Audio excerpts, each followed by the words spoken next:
నమస్కారం, welcome to Suman TV. నేను గీతాంజలి. అందరికీ బోనాల పండుగ శుభాకాంక్షలు.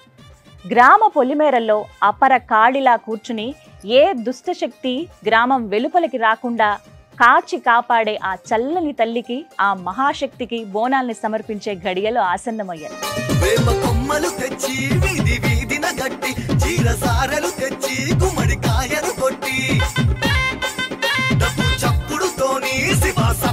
ఆషాఢ మాసంలో ప్రతి వీధి, ప్రతి ఇల్లు సంబరంలా, జాతరలా కనిపిస్తూ ఉంటుంది.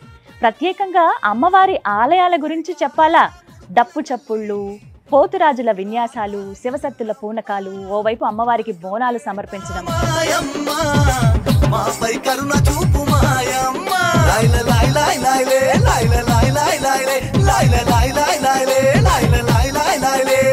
ఎంత కన్నుల పండుగగా ఉంటుందో. మరొక మాట, ఈ సందర్భంగా అమ్మవారిని చూడాలంటే మన రెండు కళ్ళు సరిపోవు. ఇక బోనాలు అనగానే ప్రత్యేకమైనది కదా. అమ్మవారికి సమర్పించేటువంటి బోనం అసలు ఎలా ఉండాలి, మనం ఎలా సిద్ధం చేసుకోవాలి, ఏ విధంగా మనం సమర్పిస్తే అమ్మ సంతుష్టమై మనల్ని చల్లగా చూస్తుంది, ఇవన్నీ మీకు తెలియపరచాలనే ఉద్దేశంతో ఈ కార్యక్రమాన్ని ఏర్పాటు చేశాము. మరి వీటి గురించి చెప్పాలంటే ప్రత్యేకమైన వాళ్ళే రావాలిగా, అందుకే ఆహ్వానించేశాము రాకేష్ బోనం గారిని. అమ్మ గురించి చెప్పాలంటే తన చిన్న వయసు నుంచి అమ్మవారి ఒంటి మీదకి రావటం, అప్పటి నుంచి దగ్గర దగ్గర 30 సంవత్సరాలు అవుతుందేమో, అప్పటి నుంచి బోనం ఎత్తుకోవటంలో ఇంకా ఆమె చాలా ప్రత్యేకమని చెప్పాలి. ఒక కుండ, ఆ పైన ఇంకొక కుండ, ఇక్కడ వరకే చాలా వరకు పరిమితంగా ఉంటాయి. కానీ 7 అంతరాల బోనం, 5 అంతరాల బోనాన్ని ఎత్తి ఒక రికార్డు క్రియేట్ చేశారని చెప్పుకోవాలి రాకేష్ బోనం గారు. ప్రత్యేకించి ఢిల్లీలో ఇప్పటికే 7 సార్లు వారు బోనాన్ని సమర్పించారు. అలాగే వివిధ ఆలయాల్లో ఇప్పటికీ అసలు బోనం అంటే ఎక్కడ తెలియని ఆలయాలకు కూడా వెళ్ళి ఆ అమ్మవార్లకి బోనాల్ని సమర్పించారు ఆమె. అందుకే వారితోనే మాట్లాడాలి, ప్రత్యేకంగా ఈ కార్యక్రమం ఏర్పాటు చేయాలి అనుకున్నాం. ఇక ఆలస్యం చేయకుండా మరి అమ్మతో మాట్లాడేద్దామా? వారికి ఆహ్వానం పలికేద్దాం. అమ్మ నమస్కారం. నమస్తే అమ్మ. బోనాల శుభాకాంక్షలు మీకు. మీకు కూడా ఇంకోటి మీ సుమన్ టీవీ ఛానల్ వాళ్ళకి, అందులో బృందానికి అందరికీ కూడా బోనాల పండుగ శుభాకాంక్షలు. అలాగే తెలంగాణ రాష్ట్ర ముద్దు బిడ్డలందరికీ, భగవంతుని బిడ్డలందరికీ కూడా బోనాల పండుగ శుభాకాంక్షలు. అలాగే మీరందరూ సదేళ్ల కాలం బాగుండాలని మనస్ఫూర్తి కోరుకుంటూ ఈ బోనం స్టార్ట్ చేద్దాం. ధన్యవాదాలమ్మా, మీ దీవెనలే మాకు రక్ష. అమ్మ ఇచ్చినట్లుగా, అమ్మ ఒక్క మాట చెప్తే చాలు, అమ్మ మనతో ఉంటే అన్నీ ఉన్నట్లే అంటారు కదా, అమ్మ దయ ఉంటే. చాలా సంతోషం ఈ సందర్భంగా మిమ్మల్ని కలవటం. మీకు ముందుగా కృతజ్ఞతలు తెలియజేస్తున్నాము. ఈ సమయాన్ని కొంత మాకు ఇచ్చారు. చాలా విలువైన విషయాలు ఇవాళ మనం మాట్లాడబోతున్నాము. బోనాలు అనగానే తెలిసిందేగా, ఊరు వాడ వీధి వీధి అంతా సందడే, జాతర. ఇలాంటి టైంలో అమ్మవారిని చూడడానికి నిజంగా 2 కళ్ళు సరిపోమ్మా. ఎంత వైభవంగా ఉంటుంది ఆ తల్లి. ఇప్పుడు నాకు ఎదురుగుండా కూర్చుందేమో అనిపిస్తుంది. ధన్యవాదాలు. చాలా సంతోషంగా మీతో మాట్లాడుతూ ఇవాళ తెలుసుకోవాలన్నది ఏంటంటే, ముందుగా మీ గురించి కొన్ని మాటలు, ఆ తర్వాత ఇవాళ కార్యక్రమంలో అసలు బోనం ఎలా సిద్ధం చేయాలి, అమ్మవారికి ఎలా సమర్పించాలి, ఆ బోనాన్ని సమర్పిస్తే అమ్మ మనకి ఎటువంటి ఫలితాన్ని ఇస్తుంది, అమ్మ మనతో ఎలా ఉంటుంది, ఈ విషయాలు ఇవాళ కార్యక్రమంలో మాట్లాడుకుందాం. ముందుగా మీ గురించి ప్రత్యేకంగా ప్రేక్షకులకి నేనేం పరిచయం చేయక్కర్లేదు, ఆల్రెడీ చెప్పాను. ముందుగా 7 ఏళ్ల నుంచి మీరు ఢిల్లీలో బోనాన్ని సమర్పిస్తున్నారు కదా, అది చాలా అరుదైన గొప్ప విషయం. అసలు మీరు ఏ వయసు నుంచి అమ్మ ఇలా అమ్మవారు మీకు రావటం కానీ, మీరు బోనాన్ని సమర్పించడం అనేది? 7 సంవత్సరాల వయసు నుంచి అమ్మవారు రావడము. అప్పుడు తర్వాత 7 ఏళ్ళు ఉన్నప్పుడే రాగానే ఎవరైనా ఒప్పుకోరు. ఏ తల్లిదండ్రులైనా కానీ చదువుకోవాలి, చేయాలి, ప్రయోజకుడు కావాలనే చూస్తారు తప్ప భగవంతుడు మాకు దానం చేసి అన్నా చేయరు. సాక్షాత్ జగన్మాత వచ్చినప్పటికీ కూడా కన్నది తల్లిదండ్రులు కాబట్టి వాళ్ళు ఏదో ప్రయోజకుడిని చేయాలని చూస్తారు కాబట్టి అలాగే చదువుకోవాలి అని వాళ్ళు బోధించిండ్రు. ఆ బంధం వాళ్ళకల్లా లాగుతుంటుంది కదా. అమ్మవారు 24 గంటలు వస్తూనే, సతాయిస్తూనే, తింటున్నప్పుడు, పండుకుంటున్నప్పుడు ప్రతిదానికి అమ్మవారు వస్తూ, నాకు నా పిల్లగాన్ని ఒప్పజెప్పు, నేను ప్రయోజకుని చేస్తా, నేనే లక్ష్మి, నేనే సరస్వతి, నేనే పార్వతి, అన్ని అవతారాలు నాయనప్పుడు నాకు ఒప్పజెప్తే నేను చూసుకుంటాను కదా చాలా చక్కగా అని అన్నది. అలా కొన్ని సంవత్సరాలు గడిచింది, ఒక 2-3 సంవత్సరాలు గడిచినాక 14 సంవత్సరాల వయసు రాగానే, 13-14 సంవత్సరాల వయసు రాగానే అమ్మవారు బోనం ఎత్తాలి అని చెప్పింది. అలా 7 ఏళ్ళప్పుడు కూడా ఎత్తిన, కానీ అలాగే కంటిన్యూ చేయకుండా మధ్యలో బ్రేక్ వచ్చింది. ఆ 3-4 సంవత్సరాల 13-14 సంవత్సరాల వయసుకే 7 అంతరాల బోనం, నేను ఎంత ఎత్తున్నానో అంత ఎత్తు ఆ బోనం కూడా ఉంది. అంటే రాకేష్ బోనం అనగానే అసలు ప్రత్యేకత అది కదా, 5 అంతరాలు 7 అంతరాలు, అసలు అది ఎలా సాధ్యం? చూస్తున్నంతసేపు అమ్మమ్మ గుండెలు ఇలా పట్టుకుంటాం అంతే, అసలు ఎలా ఇది నిజంగా అమ్మవారిది, అమ్మవారి అలా వచ్చిందా అన్నట్టు అనిపిస్తుంది. మీరు అది పట్టుకునే విధానం, మోయగలిగే విధానం అనేది ఒక్కసారి తల మీద పెడితే తిరిగి మళ్ళీ మనం ఎప్పుడు కూడా అమ్మవారికి సమర్పించేదాకా చేయి కూడా పెట్టడానికి వీలు ఉండదు, ఎందుకంటే అమ్మవారే మోసుకుంటది. అదే మీరైతే ఒక అంతర బోనానికి అది గుడి వరకు వెళ్ళే వరకు ఆ చీర సింగులు పైన అనుకుంటూ అలా అలా ఎవరికి ఏ నూనె మీద పడుతుందో ఏ కంచుడు ఎక్కడ పడుతుందో తెలియదు. అంటే నార్మల్గా వెళ్ళే వరకే కంచుళ్ళు కానీ నూనెలు పడుతున్నాయి. అంటే మేము ఆల్మోస్ట్ గాలిలో కూడా అమ్మవారు ఎగరడము, దుంకడము, ఉరకడము ఎన్ని చేసినప్పటికీ ఒక యాపాకు కూడా రాలి కింద పడది.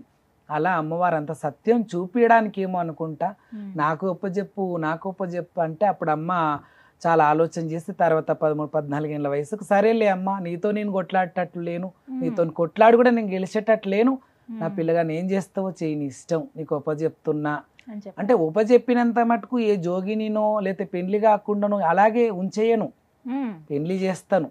25 సంవత్సరాలు కాగానే ఒకవేళ నీ కొడుకు వద్దన్నా కూడా ముక్కుకు తాడేసి నేను చేస్తా అని చెప్పి అలా మేనమడదల్ని మేనమామ వాళ్ళ కళ్ళకి పోయి నా పిల్లగానికి పలానా పిల్లగాని మీ అమ్మాయిని ఇయ్యండి అన్నట్టుగా మా అమ్మ రూపంలో పోయి చెప్తే వాళ్ళు మళ్ళీ ఆ విషయం మాకు చెప్తే, ఎందుకంటే ఇలా ఈ రూపంలో ఉన్న వాళ్ళకి ఎవరైనా ఇయ్యాలంటే వెనుక ముందు అవుతారు అట్లా. కాబట్టి అలా మేనమామ వాళ్ళ కళ్ళలోకి వెళ్ళి చెప్పడము, తర్వాత ఇస్తాంలే మా మేనల్లుడే కదా అని వాళ్ళు కూడా ఆనందంగా, అమ్మవారి రూపమేగా అది కూడా ఎంత గొప్ప పేరు తెచ్చుకుంటున్నాడు అలాంటి అతనికి.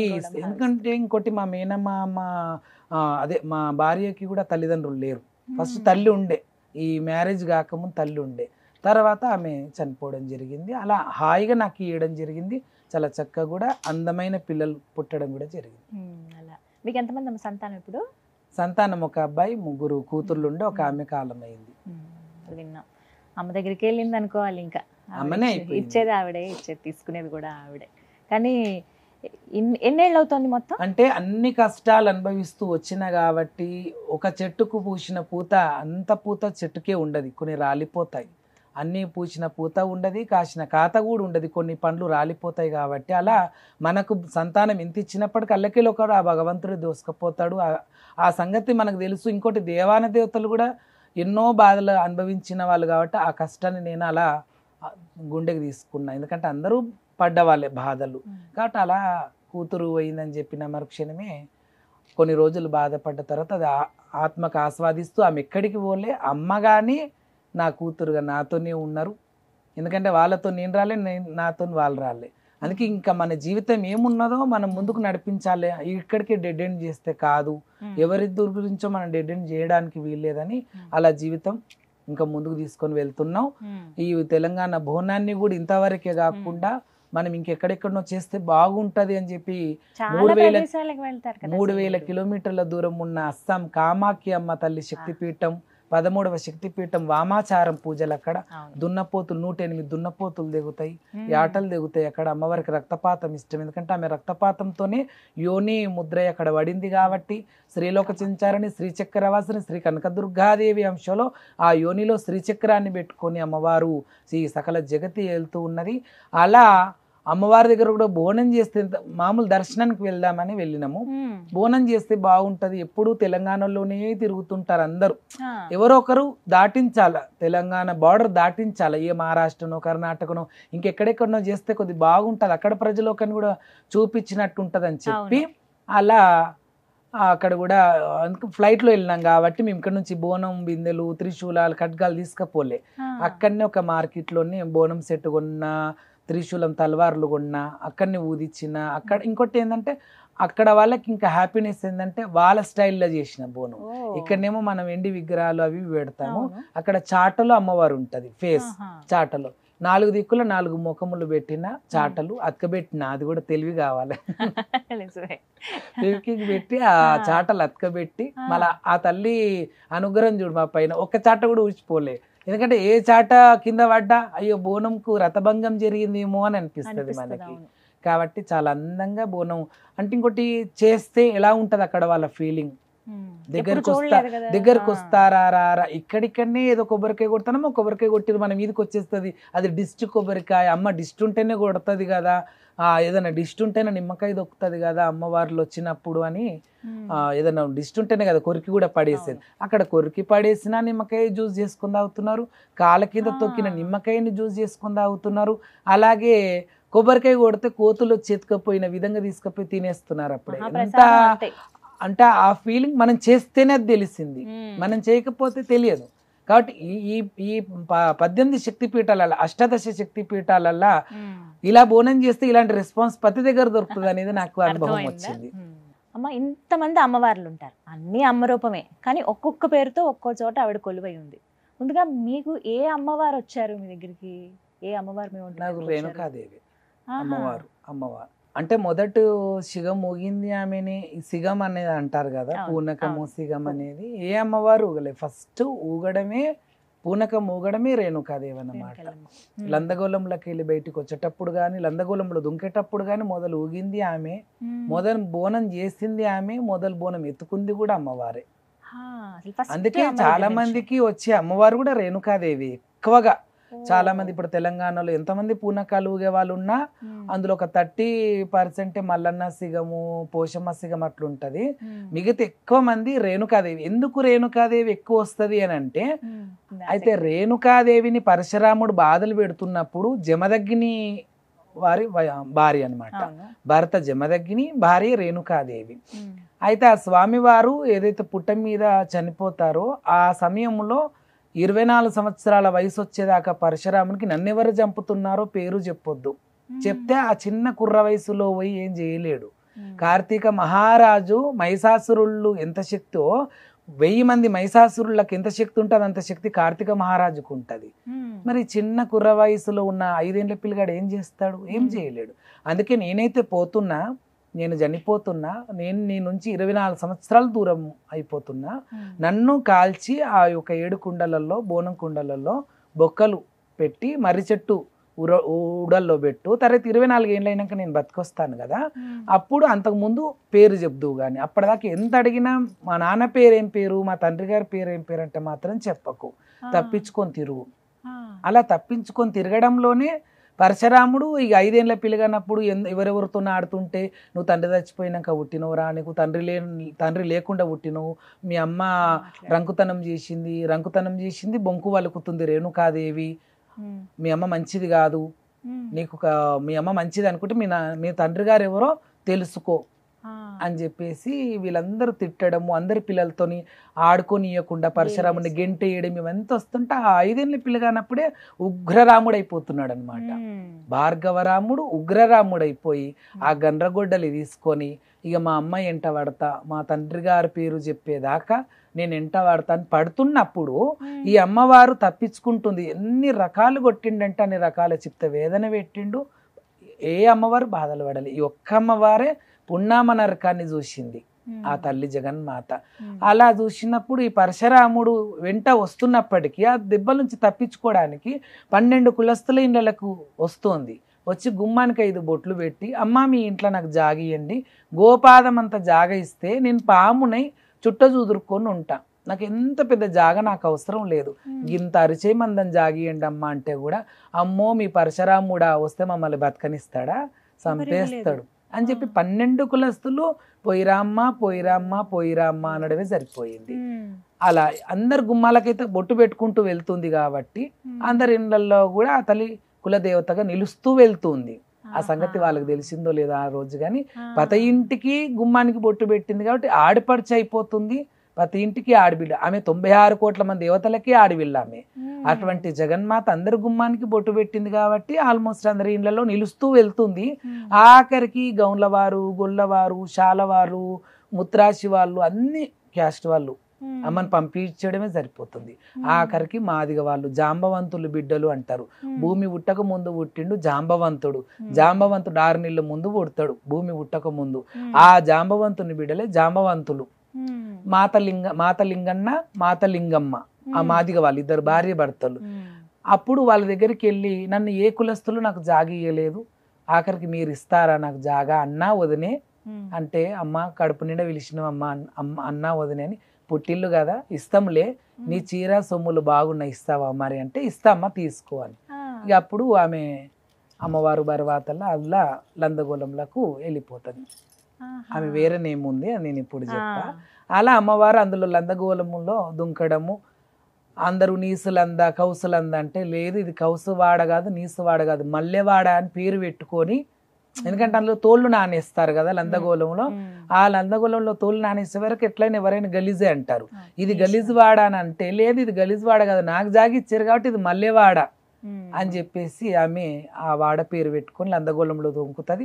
24 ఏండ్ల సమయం దగ్గరకు వచ్చేస్తుంది. ఇంకా ఆఖరికి అడిగేతందుకే ఈయన తయారున్నాడు కాబట్టి ఇక్కడ మాదిగ వాళ్ళ ఇంటికి, అంటే ఈ ఎల్లమ్మ తల్లి ఎక్కడెక్కడ పోతుంది అక్కడ పసుపు కుంకుమ రాలుతూ వెళ్తుంది కాబట్టి ఈయనకి ఈజీ అవుతుంది దొరికించుకోవడానికి, తెలిసిపోతుంది. అంటే ఇది పెద్ద కథ అమ్మ. ఎప్పుడైతే రేణుకాదేవి ఫస్ట్ గంగాభవాని జాగడుగుతుంది, అమ్మ చిన్న తల్లి కదా, పెద్ద తల్లి పార్వతీదేవి, పార్వతీదేవి బిడ్డ రేణుకాదేవి, చిన్న తల్లి పినతల్లి అవుతుంది కాబట్టి, అమ్మ జాగిస్తావా అంటే, నీ మొగడు చచ్చిపోయి నువ్వు ముండ మోసుకున్నావు, ముండ మోపిగా నువ్వు ఏ ఇంటికి పోయినా ముండరాలకు జాగ ఇయ్యరు, నువ్వు ముత్తైద అవతారంలో ఓ బిడ్డ నీ నా దగ్గర కూడా నేను జాగియ్యా, నీ కొడుకు అంటే నా మనవడు అంటే నాకు గజ్జమని వణుకుతుంది అని అమ్మమ్మనే భయపడుతుంది. భయపడే వరకు సరే తల్లి మరి ఆ ముత్తైతనం అంటున్నావు, ఎవరైనా కూడా ముండ మోయాలంటే గంగ ఒడ్డునే ముండ మోస్తారు. పూర్వకాలంలో చెరువు ఒడ్డులనే కాష్టాలు ఉంటాయి, చెరువు ఒడ్డులనే బొందలు పెడతారు, చెరువు ఒడ్డులనే మా గాజులు కూడా గంగకి ఒప్పజెప్తారు, ఆ బట్టలు కానీ అవన్నీ. ఇప్పుడు గంగ కరువైపోయింది కదా, మనమే విస్తరించే ఇల్లు కట్టుకున్నాం కాబట్టి గంగ లేదు. అలా ఆ గంగా భవాని దగ్గరనే ఏ ముండ మోసిందో అదే గంగా భవాని దగ్గర ముత్తైతనం రూపం ఎత్తుకొని వెళ్తున్నప్పుడు కుడిపాదం బండారు ఎడమపాదం కుంకుమ రాలుతూ వెళ్తుంది. ఈమె ఎక్కడికి పోతున్నా కూడా ఆ బండారు కుంకుమ రాలుతుంది కాబట్టి ఈయన ఈజీగా దొరకబడుతుండే, లేకపోతే దొరకబట్టలేదు. తెలిసిపోయింది, అలా తెలిసిపోతుంది. ఇక లందగోళంలో అమ్మవారు ఉన్నదని తెలుసుకొని లందగోళంలోకి వెళ్ళి బయటకు గుంజుకొచ్చి గుండె మీద కాళ్ళు పెట్టి ఖడ్గం తీసి, అప్పుడు కూడా చెప్పకపోతే సిరుసు నరికేస్తాడు. అలా తల్లి జగన్మాత పునామ నరకం పడ్డది.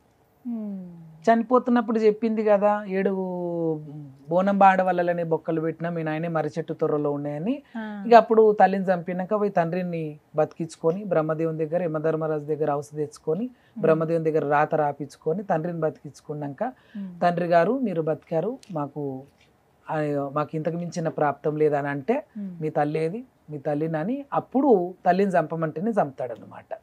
ఎందుకంటే మీ తల్లి 7 అంతరాల బోనం ఎప్పుడైతే కార్తీక రాజు నా డొక్కల బాణం కొడతాడో, నువ్వు సచ్చాన్న బోనం తీసుకొచ్చి నాకు పెడితే ఆ బోనాన్ని తిని నేను బతుకుతా అని చెప్తే, నడిమిట్లో వచ్చిన దొంగలేశంలు వేసుకొని వచ్చిన కార్తీక రాజులకే మీ అమ్మ బోనం పెట్టింది.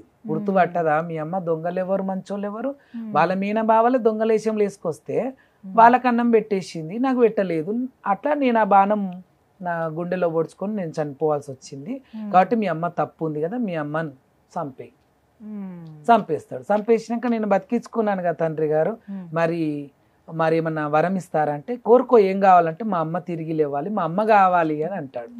అంటే తండ్రి మాట శిరసావించకుండా, అంటే కాదు అనకుండా అక్కడ తండ్రి మాటను దాటకుండా ఉన్నాడు. అంటే పూర్వకాలంలో నుంచి ఉన్న తత్వాన్ని మనం తీసుకుంటే తల్లిదండ్రికి అంత గౌరవం ఇవ్వాలి, తల్లిదండ్రి మాట ఎప్పుడు కూడా మనం కాదనొద్దు. శ్రీరామచంద్రుడు కూడా 14 ఏళ్ళ వనవాసానికి బయలుదేరు అనగానే శ్రీరామచంద్రుడు వెళ్ళిపోయిండు. తండ్రి చనిపోతే కూడా తిరిగి రాలే, 14 ఏళ్ళైనాకనే మళ్ళీ రావాలి. తండ్రి అంటే ప్రేమ లేక కాదు, తల్లి అంటే ప్రేమ లేక కాదు, కానీ మాట అంటే మాటే. 14 సంవత్సరాల వనవాసం ఇల్లు రామా అంటే మరి 14 ఏళ్ళైనాకనే తిరిగి రావాలి. కాబట్టి తండ్రి అంత్యక్రియలు కూడా చేయలేని పరిస్థితి శ్రీరామచంద్రునిది.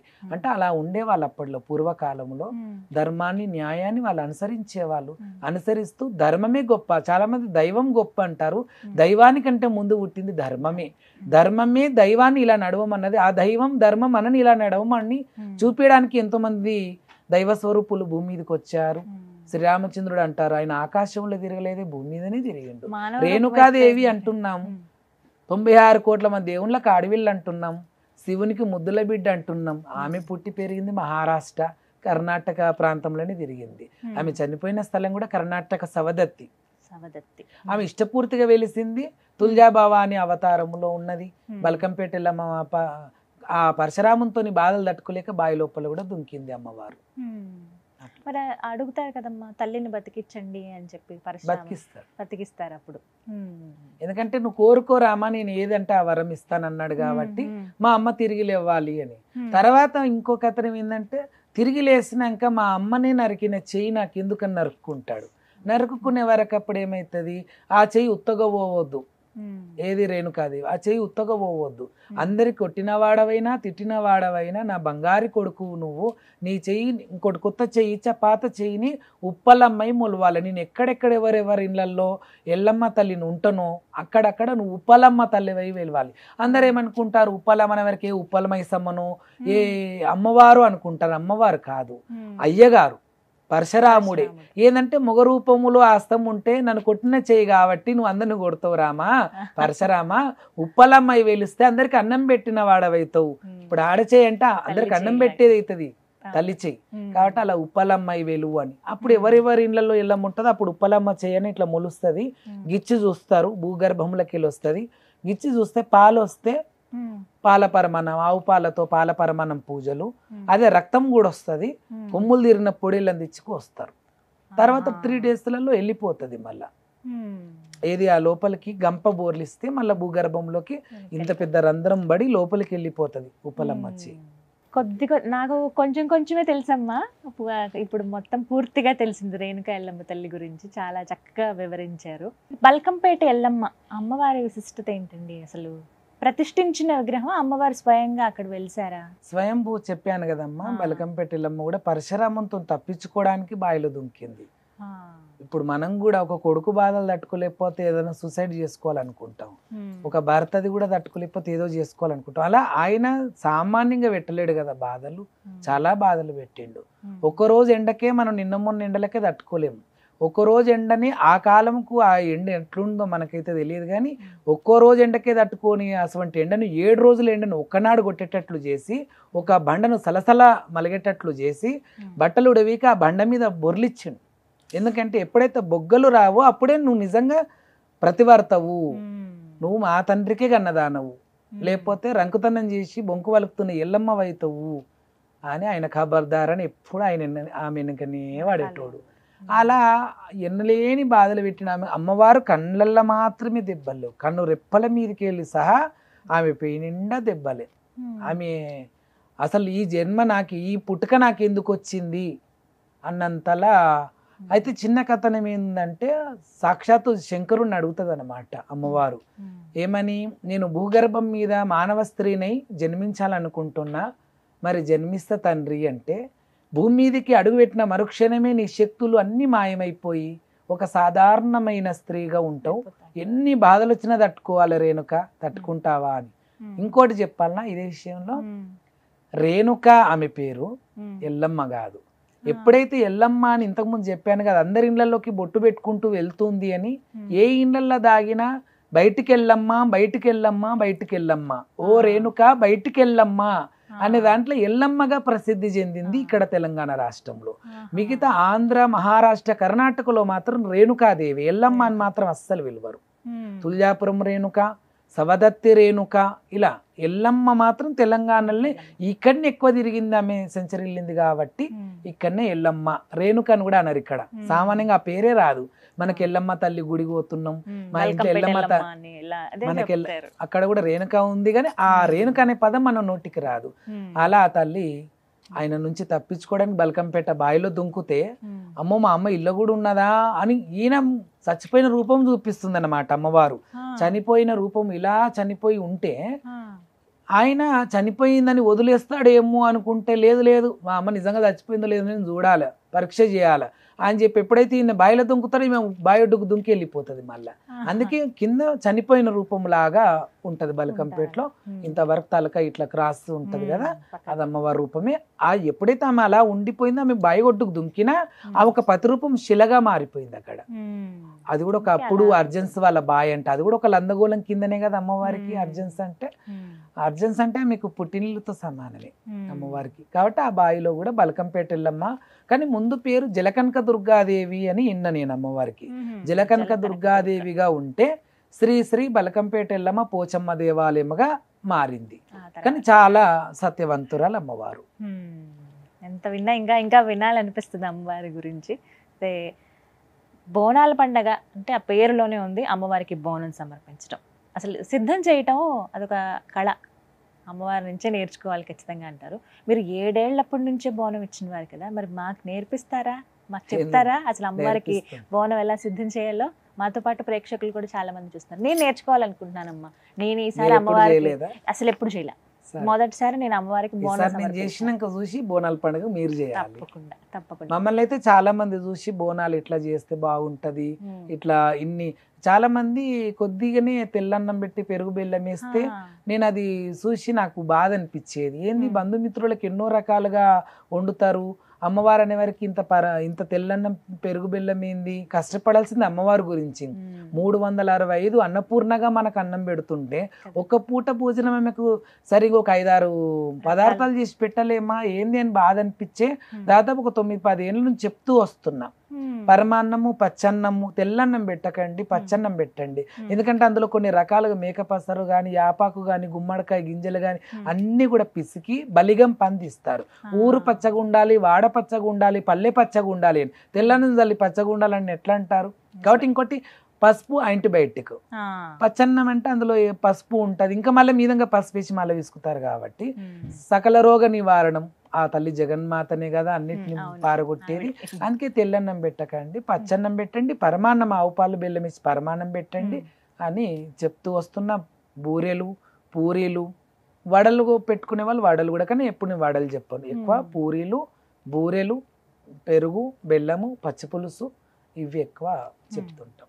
వీటి గురించి ఇంకా అంటే ఒక 4-5 ఐటమ్లు ఎక్కువ పెరిగినాయి కదా. వాళ్ళు ఏంది, వీళ్ళకేమో చికెన్లు, మటన్లు, చేపల వేంపులు, ఎన్నెన్నో ఐటమ్లు, వాళ్ళు అదే బిజీ ఉంటే ఇక్కడ అమ్మవారికి ఎవరికో చిన్న పిల్లకోప చెప్పిన తెల్లన్నం ఎంతసేపు వండుతుంది? అదా మనం చేయాల్సింది? ఒక పొయ్యి దగ్గర మనం పెట్టుకున్నాం, బొట్లు పెట్టినాము, కంకణం కట్టినాం అంటే అమ్మవారికి ఎన్ని రకాలు చేయాలి. వరలక్ష్మి వ్రతం అంటే ఎన్ని ప్రిపేర్ చేస్తాం మనం.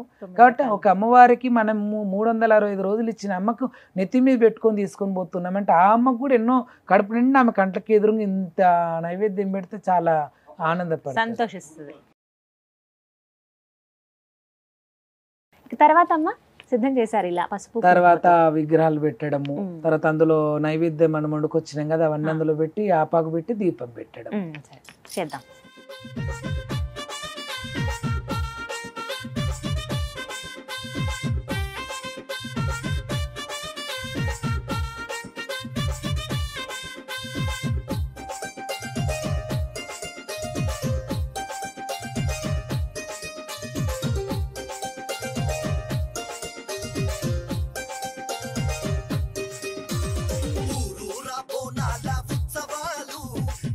మొత్తానికి సిద్ధం అయిపోయింది. ఇలా మీరైతే అలవాటు ఉంది కాబట్టి టకటకా చకచకా చేసేసారమ్మా. ఇంతేనా? ఇదే పద్ధతి? ఆల్మోస్ట్ 1 అవర్ పడుతుంది. నిజమే, గంట అయితే 1 అవర్ పడుతుంది. కొందరు అంటారు 2 గంటలు కూడా పడుతుందమ్మా బోనం చేయడానికి అంటారు. ఈ ఒక్కొక్కరు అయితే ఈ బిల్ల ఏదైనా బూది అమ్మ అంటేనే దానికి ఇట్లా నూనె పెట్టి దాన్ని రాసే వరకే 10 నిమిషాలు అయితే ఇంకెప్పుడు బూదిస్తుంది, నేను 10 నిమిషాలలో బోనం చేస్తుంటే అని అంట. అమ్మ నీకు అలవాటు ఉన్నంత మాకు ఉండొద్దా అంటారు. కానీ చాలా చక్కగా ఉంది అమ్మవారు రూపు అన్ని కూడా. మీరు ఎప్పుడు ఇలాగే సిద్ధం చేస్తారు? ఇలాగే మనం అందంగా తయారైతే అయిపోదు కదమ్మా. బోనం మనకంటే మించి అందంగా ఉండాలి కాబట్టి ఎంత అందంగా ఉందో చూడండి. నిజంగా చాలా చాలా బాగుంది చూడడానికి. ఇక్కడే అమ్మవారు కూర్చుందా అన్నట్టుగా అనిపిస్తుంది. చాలా మంది నార్మల్ గా బోనం బూదిచ్చేసి ఇంత తెల్లన్నం పెట్టి పెరుగు బెల్లం వేస్తారు. ఇప్పుడు మీరే చూస్తారు ఎన్నో పదార్థాలు అందులో మన నైవేద్యం, పరమాన్నం పెట్టినాం, పచ్చన్నం పెట్టినాం, పెరుగు, బెల్లము, తోటకూర, కోయిగూర పోసి పెట్టకుండా వేయించాల. ఎందుకంటే అమ్మవారికి చిటపటలు కదా, అట్లా పోసి పెట్టకుండా నార్మల్ గా నేయించాలా. పచ్చి పులుసు కూడా నార్మల్ గానే చింతపండు పులుసు చేసి అందులోనే ఉల్లిగడ్డ ముక్కలు, తర్వాత 2 పచ్చిమిరపకాయలు అంతవరకే. పచ్చి పులుసు కూడా పోసి పెట్టొద్దు. మనం తినే దానికి పెట్టుకోవచ్చు. అలాగే శివరాత్రి రోజు నైవేద్యాలు పెడతాం శివునికి, అప్పుడు పెట్టొచ్చు. అమ్మవారికి స్వయాన్ని ఇస్తరాకేసి అన్నం పెట్టి మనం పెడదామంటే అప్పుడు కూడా పెట్టుకోవచ్చు. అంటే డైరెక్ట్ అన్ని వండిన పదార్థాలు డైరెక్ట్ ఫోటో ముంగల పెడతామంటే పోసి పెట్టాలి. ఎందుకంటే నెక్స్ట్ మనం తింటాం కాబట్టి. ఇందులో ఉన్న నైవేద్యం గర్భాలయంలో ఉన్న అమ్మవారికి ఎక్కుతుంది కాబట్టి పోసుకు పెట్టిన తాలింపు గాని పోసి పెట్టకుండా చేయాలి. అలా ఉట్టిగా చేయాలి. పచ్చకూర అన్నప్పుడు కొంతమంది పాలకూర, తోటకూర అట్లా చేస్తారు. అట్లా కాదు, తోటకూర, కోయిగూర ఆ 2 ఆ 2 కలిపి కూరగాయలు వండాలి. ఎక్కువ, మ్మ్. ఆకుకూరగాయలు. ఇలా సిద్ధం చేసుకోవాలి. ఇవి మాత్రం భలే పెడతారమ్మా మీరైతే వేపాకులు. మీరు నాట్యం అంటే ఇప్పుడు చేసినప్పుడు అవి మిమ్మల్ని కూడా ఇలా తెమ్మంటే కొన్నే తెచ్చారు కదా, మేము దాదాపు ఒక 25 కిలోల సంచంత యాపాకు పడుతుంది మేము ఇక్కడ పెట్టడానికి. కానీ చాలా చక్కగా అమ్మవారు ముస్తాబయ్యింది. మా ఇప్పుడంటే మనం ఇంత వైభవంగా అమ్మవారికి బోనం సమర్పించుకున్నాం అంటే ఎప్పటి నుంచి వస్తుంది, కానీ ఫస్ట్ బోనం అసలు ఎవరు సమర్పించారు అమ్మవారికి? ఫస్ట్ బోనం చేసింది అమ్మవారు జగన్మాత రేణుకాదేవి. ఆమె భర్త గురించి, వాళ్ళ భర్త అంటే పెళ్ళైన మరుక్షణమే మేనబావ అంటే శంకరుడు ఏమంటాడు, మా చెల్లె కొడుకుకు ఇస్తాను నేను మా బిడ్డ రేణుకాదేవిని అంట. రేణుకాదేవి జర పెరిగి పెద్దగైన తర్వాత మేనబావని పెళ్లి చేసుకోవాలి రేణుక అని అంటే, లేదు మీ చెల్లెలు ఎట్లయినా ప్రేమించి పెళ్లి చేసుకుంది రాక్షసుని, ఒక రాక్షసునికి పుట్టినవాడు రాక్షసుడు అవుతాడు కానీ దేవుడు కాదు. కార్తీక మహారాజు రాక్షస వంశానికి చెందినవాడు, కానీ స్వయాన శంకరుని చెల్లెలు కొడుకు. అలా రేణుకాదేవిని ఇస్తా అన్నప్పుడు ఆశపడతాడు కార్తీక రాజు. తర్వాత నేను చేసుకోను, నేను ఒక స్వయంవరం పెడతాను, ఆ స్వయంవరంలో ఎవరైతే గెలుచుకుంటారో నా మనసుని వాళ్ళు, నేను పెట్టిన పందాన్ని నెగ్గిన వాళ్ళే నా భర్త అంటారు. రాజాన రాజులు వచ్చి అంటే ఆ పెట్టిన పందాన్ని రాజాన రాజులు గెలవలేకపోతారు. కార్తీక మహారాజుకు కొన్ని లక్షలాది మంది రాక్షసులకు ఎంత బలం ఉంటుంది అంతే బలం కార్తీక మహారాజుకు ఉన్నప్పటికీ కూడా గెలవలేడు. సాధువ సన్యాసి అచ్చగాడు బిచ్చగాడు అంటారుగా, అలా ఒక బిచ్చగాని రూపంలో ఉన్న జమదగ్ని తపస్సులు చేస్తూ చేస్తూ అలా ఉన్నది ఆయన ఆకారం. అలాంటి వాడు రాగానే ఇక్కడ ఉన్న ఎంతో మంది అంటే బలశాలులు ఉన్న రాజులందరూ ఈ బిచ్చగాడు ఏం గెలుస్తాడు, ఈ ఋషి ఏం గెలుస్తాడు అనుకుంటారు. కానీ జమదగ్ని ఋషే గెలిచి రేణుకాదేవిని కళ్యాణం చేసుకోవడం జరుగుతుంది. తర్వాత ఒక బ్రాహ్మణుని వేషంలో కార్తీక రాజు వచ్చి జమదగ్నికి రేణుకాదేవికి అంటే వరుగులు అంటారు కదా, పులి మేక ఇట్లా వస్తాయి కదా, అలా మేక జమదగ్ని, పులి రేణుకాదేవి అయ్యింది. వీళ్ళిద్దరికీ సరిగా జాతక చక్రం కుదరలేదని చెప్పేసి శంకరుణ్ణి భ్రమలో వేసి, ఒక బ్రాహ్మణి రూపంలో వచ్చిండు కదా కార్తీక మహారాజు, శంకరుడు కూడా భ్రమలో పడిపోతాడు. అట్లనా ఎటువంటి శక్తులు లేనోడా అండ్ జాతకం కలవనోడా జమదగ్ని. సరే జమదగ్ని ఏ విధంగా సాధుతాడని ఇచ్చినావు, ఒక మహారాజుకు కాదు నీ బిడ్డని ఇచ్చింది, సాక్షాత్తు శంకరుని బిడ్డను ఒక సాధువు సన్యాసికి ఇచ్చినవి ఎట్లా సాధుతాడు నీ బిడ్డని అని చెప్పేసి అలా ఒక వైరం తెస్తాడు. తెచ్చి, ఓ జమదగ్ని ఎలా నువ్వు నా బిడ్డను సాధగలుగుతావు, నువ్వు ఎక్కడ చూసినా జపములు తపములు చేసుకునే సన్యాసివి, నువ్వు ఎలా నువ్వు చేయగలుగుతావు అని చెప్పేసి ఒక మధ్యలో అంటే ఒక పుల్ల మాదిరి వేసి వెళ్ళిపోతాడు. అలా అని నేను తర్వాత కొన్ని శక్తులు తెచ్చుకున్నాకనే రేణుకాదేవిని నేను నా కుటీరానికి తీసుకొని పోతా, అప్పటిదాకా నీ దగ్గరనే ఉండేనని నొష్ట బాసింగము అవన్నీ కూడా తీసి ఆ కళ్యాణ మండపంలో పెట్టేసి నేను తపస్సుకు వెళ్తున్నా, కొన్ని దివ్యశక్తులు తెచ్చుకున్నాకనే నేను మీ మాటకు సమాధానం ఇవ్వగలుగుతాను అని చెప్పేసి అక్కడ జరుగుతున్న కథనానికి ఇక ఆయన కూడా ఆ బాసింగాలు తీసి కంకణము అష్టకంకణం తీసి వెళ్ళిపోతాడు. ఆ పోయేటప్పుడు రేణుకాదేవి అంటది, నువ్వు అడవిలోకి వెళ్తున్నావు, ఏదైనా పాము బూషో కరుస్తే ఎట్లా, తర్వాత నేనేమన్నా పులులు తింటే ఎట్లా, నేనేమన్నా నాగ సర్పాలు కాటేస్తే ఎట్లా, నీకేమన్నా అయితే అపాయం నాకు ఎట్లా తెలుస్తుంది అని. ఇది పెద్ద స్టోరీ అమ్మాయింది. అయితే తర్వాత అంటే మధ్యలో ఎంతో పెద్ద స్టోరీ ఉంది, ఆ స్టోరీ చెప్తే ఇంకా 1 hour 2 hours కూడా అవుతుంది. అయితే తర్వాత ఏమంటాడంటే ఈ రేణుకాదేవి ఏమంటాడంటే, నీకేమన్నా అపాయం అయితే ఎట్లా అని అంటే, నీకు తెలుస్తుంది, నీకు స్వప్నంలో అయినా తెలుస్తుంది, లేకపోతే ఇక్కడ ఒకటి నేను తులి చెట్టు పెట్టిపోతున్నా, మల్లె చెట్టు కూడా పెట్టిపోతున్నా, నాకేమన్నా అపాయం అయితే అవి ఎండిపోతాయి అంటే, ఎండ వస్తే కూడా అవి ఎండిపోతాయి, నేను 2-3 రోజులు నీళ్ళు వేయకపోతే కూడా ఎండిపోతాయి, నేను దానికి ఒప్పుకోను అంటది. తర్వాత నీకేమన్నా అపాయం అయితే నాకు తెలవాలి, నాకు మంచి సూచనలు అంటే నీకు ముండమోపి రూపం వస్తుంది అంటాడు జమదగ్ని. అప్పుడు నీకు ముండమోపి రూపం రాగానే నీకు బొట్టు రాలిపోతుంది, నీ మెట్టలు వలిగిపోతాయి, నీ చేతి గాజులు వలిగిపోతాయి అంటే అవన్నీ కూడా కాదు స్వామి, ఏదైనా తట్టు తలిగితే కూడా మెట్టలు వలిగిపోతాయి, ఏదైనా చెట్టు కొమ్మ తలిగితే కూడా గాజులు వలిగిపోతాయి, నిలువు నిష్ఠారం ముండమోపి అవుతావు. అమ్మా నేను ఇంత ముత్తైతనం రూపం నాది, ఇంత ముండమోపి రూపం వచ్చిందంటే నా భర్తకి ఏదో అయ్యింది, కానీ ఏదో అవుతుంది అని ఎందుకు నాకు దీవనార్తి పెట్టి తోలుతున్నావు రేణుక, నువ్వు మంచిగా పోయి మంచిగా నీకు మంచిగా జపము తపము ఉపం అన్ని మంచిగా చేసుకొని వస్తావు స్వామి, నువ్వు గెలిచి వస్తావా నానాలు ఎవరైనా రాజు పోతే వీర తిలకం దిద్ది పంపుతారు కదా, అలా పంపకుండా నీకు ఏదో అవుతుంది అని అపశకనం ఎందుకు వచ్చింది రేణుక, నీ కొననాలిక మీద పుట్టుమచ్చున్నది, నువ్వు ఏది అంటే అది అవుతుంది, అలాంటిది నువ్వు ఎందుకు నాకు ఇది వినార్తి ఇచ్చి పంపుతున్నావు నువ్వు అని చెప్తాను. తదాస్తు అని పోతాడు. అంటే ఏదో కావాలనేది ఇక వాళ్ళ కథనం. ఇంకా ఆయన అక్కడికి వెళ్ళిపోయి ఎంత ఘోరమైన తపస్సు చేసిండో తెలిసిన జమదగ్ని మీకు. మనం ఇలా సకల ముక్కలం కూర్చోనికనే 10 నిమిషాలు మనకు అయితలేదు. ఆయన స్వామి అందరూ నిలబడో కూర్చోనో పద్మాసనం వేసుకునో చేస్తాను.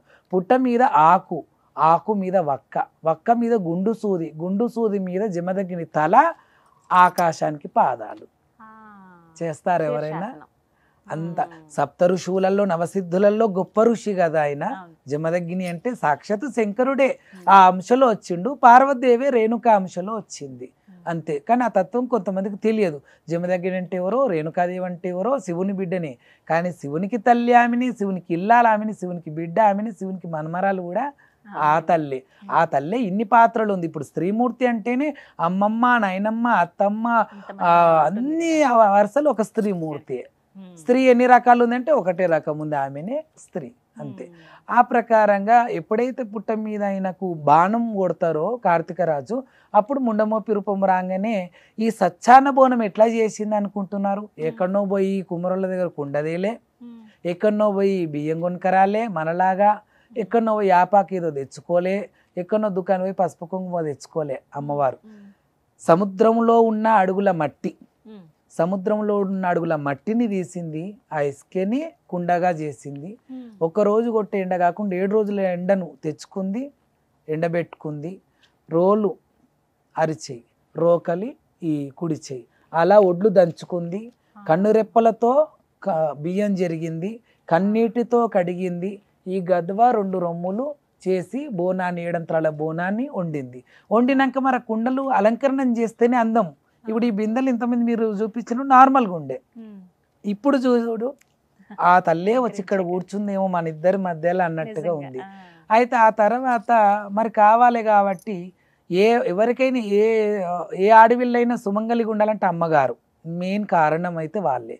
పెళ్ళైన తర్వాత ఒక ఇంటికి పోయినాక కూడా వాళ్ళు బియ్యం పోస్తుంటేనే మనకు అప్పుడప్పుడు వాళ్ళు పసుపు కుంకుమలు చీరసారాలు పెడుతుంటేనే మన సౌభాగ్యం అనేది రెట్టింపు అవుతుంది, మనకు కూడా నలుగురు ఉన్నారు అనేది ఉంటుంది. అమ్మవారు కూడా తానంతా తన బలగం ఉంది కాబట్టి, ఒరే కొమరవెల్లి మల్లికార్జున తమ్ముడా మల్లన్న నాకు ఇట్లా బండారు కుంకుమ పంపి నేను మీ బావని బతికించుకోవాలి, నేను బోనం బూదించుకోవాలి అని చెప్పేసి అడిగితే చిలకరామ చిలక మీద ఒక రెక్క మీద కుంకుమ, ఒక రెక్క మీద బండారు పోసి ఆ యొక్క తమ్ముడైన కొమరెల్లి మల్లన్న పంపితే ఇగో ఈ బండారు కుంకుమతో ఇలా చక్కగా పూజించుకుంది. కానీ ఆ తల్లికి ఎవరు సహాయం చేయలే బోనం ఎత్తడానికి, దింపడానికి, ఇవన్నిటికి. తర్వాత ఏం చేసింది? బోనం పూజించుకుంది, అఖండ దీపం వెలిగించుకుంది. ఎత్తాలిగా 7 అంతరాలు అంటే మన అంత హైట్. అవి ఎలా చేసుకుంది? భూమి మీదకి వెళ్ళి తీసింది, మొకాల మీద పెట్టుకుంది, మొకాల మీదకి వెళ్ళి భుజాల మీద పెట్టుకొని బోనం పెట్టుకుంది. బోనం దేని మీద పెట్టుకుంది? ఇప్పుడు నేను బోనం ఎత్తుకోవాలంటే చుట్టబట్ట కావాలా, బట్ట. కానీ అమ్మవారికి పుట్టలో చేయి పెట్టింది, నాగసర్పాన్ని గుంజింది, చుట్టగా తయారు చేసుకుంది నాగసర్పాన్ని. ఆ 7 అంతరాల బోనాన్ని ఎత్తుకుంది, కదిలి వెళ్ళిపోతుంది. ఊగుతూ ఆడుతూ రడివేడి శబ్దాలు చేస్తూ అలా అమ్మవారు కదిలిపోతుండగా వాళ్ళ మీనబావలి దొంగలేశంలో వచ్చి ఈ బోనం ఎప్పుడైతే జమదగ్ని తింటాడో అప్పుడు బతుకుతాడు, బతుకొద్దు అంటే మనమే దీన్ని ఎంగిల్ చేయాల అని చెప్పేసి అమ్మవారి బోనాన్ని ఎంగిల్ చేయడం జరిగింది. అలా అమ్మవారు 7 అంతరాల బోనం ఎంగిలి బోనం, నాది 5 అంతరాల బోనం సచ్చాన బోనం అని పేరు పెట్టుకుంది. అందుకే 7 అంతరాల బోనం చాలా తక్కువగా నేరుగా కనిపిస్తాయి, ఎవరు కూడా చేయరు ఎక్కువ. నేను చిన్నగా ఉన్నప్పుడు ఎత్తుకుని, ఇప్పుడు ఎత్తుకోలేదు. 5 అంతరాల బోనం మాత్రం మరీ చేస్తూనే ఉంటాం. మీరు ఎన్నోసార్లు చూసినాను కూడా చెప్తున్నారు. లాల్ దర్వాజాలో చేసినాం, సికింద్రాబాద్లో చేసినాం, మా ఇంట్లో నుంచి కూడా 5 అంతరాల బోనం తీయడం జరిగింది. అలా చేస్తూ ఉంటాం. అలా వారు చాలా కష్టాలు పడుతూ, చాలా బాధలు పడుతూ తన భర్తని బతికించుకోవడానికి చేసింది. మొదటి బోనం చేసింది ఆవిడే. ఆడింది పాడింది పూనకం తెచ్చుకొని ఊగిపోయింది కూడా అమ్మవారే. ఇదన్నమాట అసలు కథ. ఒక మాట అమ్మ, ఇప్పటివరకైతే మనం ఇలా అందంగా అలంకరించుకున్నాం, ఎంత చేసాము. ఎత్తుకున్న తర్వాత చాలా మందికి ఒక భయం ఉంటుంది, అటు ఇటు కదిలిపోతుందేమో, కొంతమందికి జారిపోయి కిందకు వచ్చేయటం కానీ, బరువు అనిపిస్తుందని ఇలా చేతికి దించడం కానీ, అది శుభమా అశుభమా? ఒకసారి ఇట్లా పెట్టుకున్న బోనం, నెత్తి మీద పెట్టుకున్న బోనాన్ని ఒక 10 నిమిషాలు, ఒక అర్ధగంట మోయడానికే వాళ్ళంత సతమతమైతే మరి మేము ఎన్ని నెత్తులు మార్చాలి? మేము దాదాపు 3 గంటల దాకా ఆడతాం. అమ్మా బలమి, ఒకవేళ బలం క్షీణిస్తున్నా కూడా అమ్మ బలమి నీ ముందే దించాలి, మా చేతి పెట్టాలి, నీకు పెట్టిన అన్నమే మేము తిన్నాక వేరే నైవేద్యాలు, వేరే భోజనం చేయాలి. అంత కఠినంగా ఉంటాం మేము. అంత కఠినంగా ఉంటాం. అమ్మవారు కూడా మాకు అంత నిష్టగా ఉన్నందుకు పవర్ ఇస్తూనే ఉంటుంది ఆమె బ్యాక్ నుంచి. మా బ్యాక్ సపోర్టే ఆమె అసలు. అలా కానీ ఎప్పుడు కూడా బరుగయిందనో, ఒకవేళ బరుగైతే కూడా, ఎందుకంటే ఎవరికైనా బరుగు అనిపిస్తుంది కొంతమందికి, అట్లా అనిపిల్లతో కొందరికి ఉపవాసం ఉండి గుమ్మ వస్తుంటుంది, పక్క వాళ్ళకి ఇవ్వాలి. కానీ చేతుల్లో పట్టుకోవడము, లేకపోతే భుజం మీద ఎత్తుకోవడము, లేకపోతే కింద పెట్టి అరుగు మీద జరసేపు కూర్చొని మళ్ళీ తర్వాత తీసుకొని వెళ్దాం, ఇలాంటివి మాత్రం చేయొద్దు. ఎక్కడైతే బోనం దించి కింద పెడతావో అక్కడే అమ్మవారికి రథభంగం అయిపోయినట్టు ఆ బోనం ఎక్కేసినట్టే. ఇంకా అది మళ్ళీ గర్భగుడి వరకు పోదు, ఎక్కిస్తే కూడా అమ్మవారు స్వీకరించారు. అంటే ఒక్కసారి దించితే ఇంకా సమర్పించడానికి సమర్పించినట్టే, ఇంకా ఇచ్చేసినట్టే అంతే. మళ్ళీ అది నెత్తి మీద పెట్టుకోవడం అనేది కుదరదండి. ఇలా 2 కుండలు పెట్టుకున్నప్పుడమ్మా, ఇప్పుడు కింద అన్నము పరమాన్నం ఇలాంటివన్నీ కింద వేస్తాయి. ఈ పైన కుండలో జలకడవ అంటారు కదా, శాఖ, పెరుగు శాఖ పోయొచ్చు, పెరుగు, బెల్లం, నీళ్లు, లేదంటే పచ్చి పులుసు అలాంటిది ఉంటుంది. అన్నం ఎందుకంటే పైన దీపం. అన్నం పెట్టినప్పుడు మళ్ళీ ఇప్పుడు మనం అన్నం పెట్టుకున్నప్పుడు కూర కూడా ఉండాలి కదా, కాబట్టి పైన పచ్చి పులుసు ఉంటుంది. అన్నం పెట్టగానే పచ్చి పులుసు పోసి ఈ అఖండ దీపం అక్కడ అమ్మవారికి సమర్పించేస్తాం. ఇలా ఇంకా వాళ్ళకి ఇలా దించి ఇచ్చేస్తే ఇంకా అమ్మకి సమర్పించినట్టే.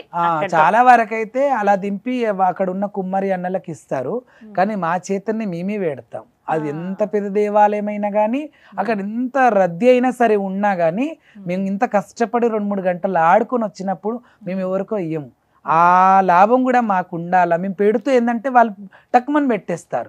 మేము అన్నపూర్ణమ్మని పెడుతూ, కాశీ అన్నపూర్ణమ్మని తలుస్తూ సమస్త భూత ప్రేత పిశాచిని నివారణ, దుష్టగ్రహ దోష నివారణ, ఇట్లా కొన్ని మాటలు అనుకుంటా సర్వేజన సుఖినో భవంతు అంటూ పెడితే జీవరాశులు, పక్షులు, వృక్షజాతులు, మానవులంతా బాగుండాలి అని మేము దీవనార్థిస్తూ పెడతాం. కావాలి వాళ్ళు ఏంటంటే వేరే వాళ్ళకి ఇచ్చేగానే అలా తీసి అక్కడ పెట్టేస్తారు.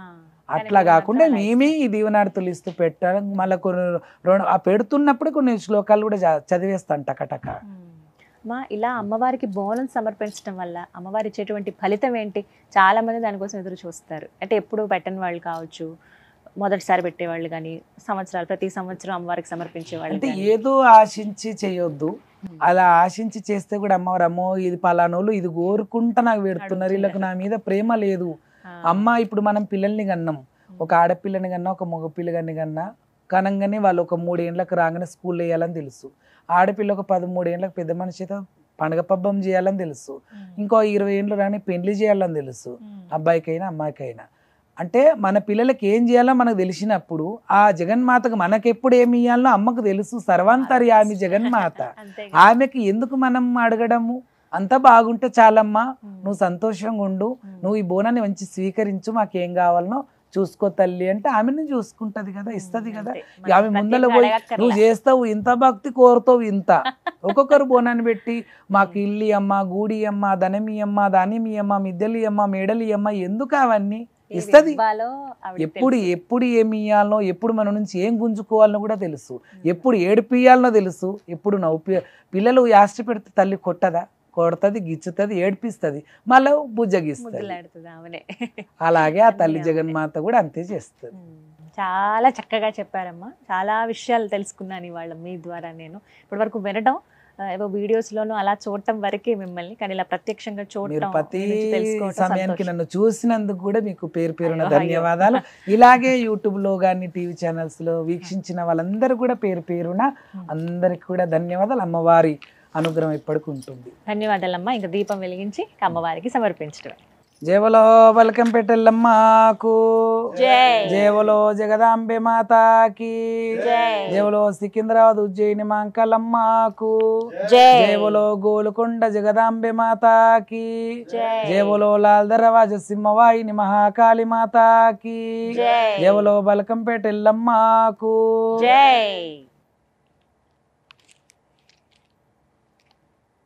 మొత్తానికి సిద్ధం అయిపోయింది. ఇక అమ్మవారికి సమర్పించడమేనమ్మా.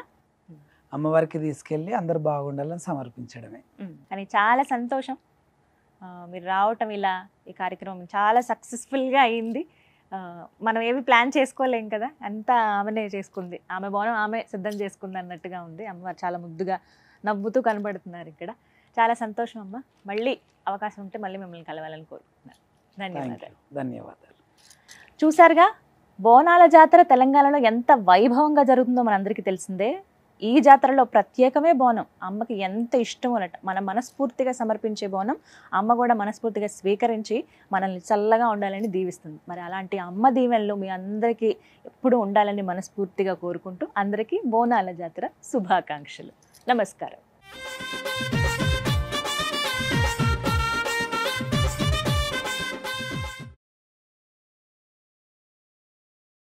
సుమన్ టీవీలో మీ పర్సనల్ అండ్ బిజినెస్ ప్రమోషన్స్ కోసం కింది నెంబర్కి కాంటాక్ట్ చేయండి.